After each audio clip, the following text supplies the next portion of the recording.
so off I went, started training there. The guy asked me if I'd boxed before, and I said, "Oh, I've had a few fights." I gave him my brother's name just in case. They Uh-huh. started, and we started sparring a little bit. And I was telling this trainer, look, knowing that the pain in my foot was getting worse and worse and worse, knowing that I want to have at least one or two or three fights before I can't do this, right? And when they were asking me to do, basic stuff like skip, I would skip on one foot, and it was horrid, right? But I could still punch the bag, move very little, right? And when they asked me to spar, I thought, okay, I will spar, right? I'm not moving. I'm just going to throw punches, Mm-hmm. right?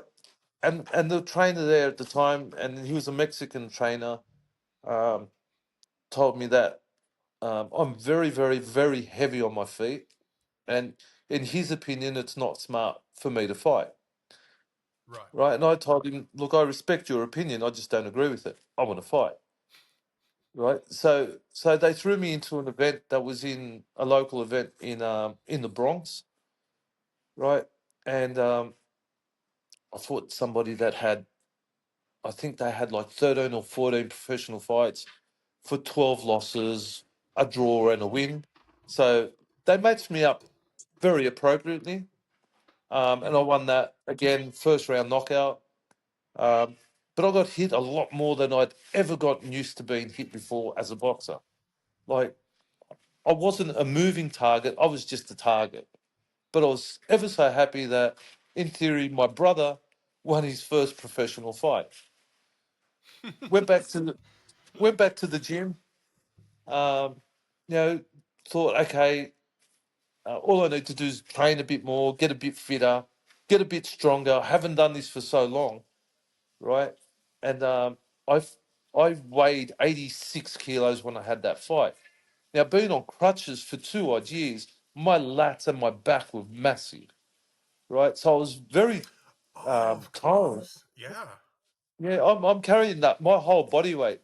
Look, I learned how to go up Ah. and down stairs, right? I could go up and down stairs without putting both feet on the ground. So I had developed a huge back, huge lats, right? My triceps were as strong as. Um, went back to the gym a week later, and the coach told me, "Look, you should take a month or two off, celebrate your win."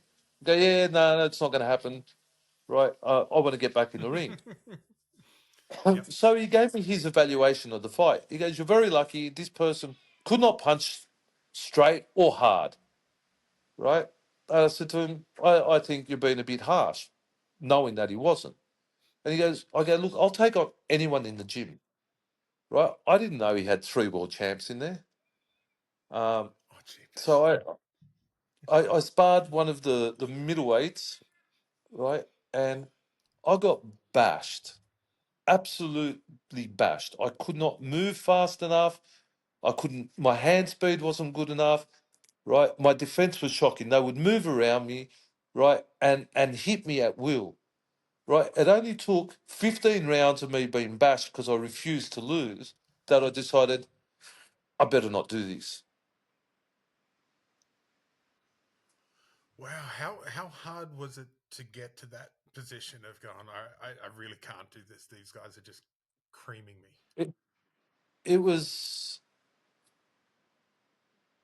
So for as long as I can remember, my entire life, all I wanted to do was fight and box, and I wanted to make it Mm. to the Olympics and become a professional fighter. And all of a sudden, after that moment, I just realized that I cannot do this. It changed my whole perspective on who I was and where I was at. Like, I was lost. I was totally lost. I didn't know what I was going to do moving forward. Wow. I'd So, come to the realization that even if they could fix my foot, which after all my research, I knew they couldn't, but was hoping they could, right? I accepted that this can't be fixed and I cannot fight.